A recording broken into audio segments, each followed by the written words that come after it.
Tonight, we are working breaking news in campaign 2016. Millions of people upset with the election results are taking to the streets nationwide tonight. This is video from Chicago, where protesters hit the streets, tying up traffic.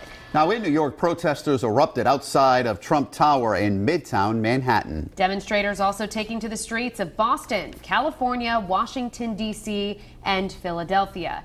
Now back here at home, as we said, hundreds gathered for an anti-Donald Trump rally. And that rally is taking place in front of the State House, with people gathering in solidarity to express their views on the new president-elect before marching through the streets of Providence. Eyewitness News reporter Caroline Goggin is live in the capital city now with more on tonight's event. Caroline?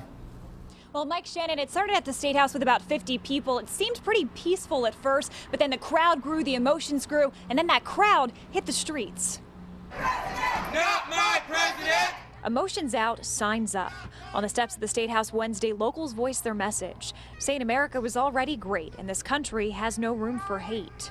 We need to figure out what we can do here in Rhode Island on a local, city and state level to protect the rights of people who are really vulnerable right now. Tarsis Martin considers herself one of those people. The Clinton supporter came to the United States from Brazil years ago. I'm a documented immigrant. I've been here since I was less than a year old, and even I'm frightened that if I try to apply for citizenship, something wonky is going to happen. As the rally turned protest, leaving the steps and filling the streets, Trump supporters stood by. Well, you're not uniting people against the president-elect. Rob Barillo says people have the right to rally, but it's time to rally around their new leader. He said some outrageous stuff. I hope he tones down on that. He definitely needs to be a little more presidential.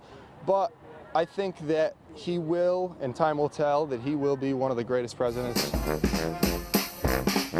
Some for Trump, most for Clinton, and one for hope. Even though this is a very, very dark hour in my mind for democracy, there is always hope. The pendulum will only swing so far in one direction before it corrects. And while it seemed the march continued without a clear direction, the message of protesters was heard loud and clear.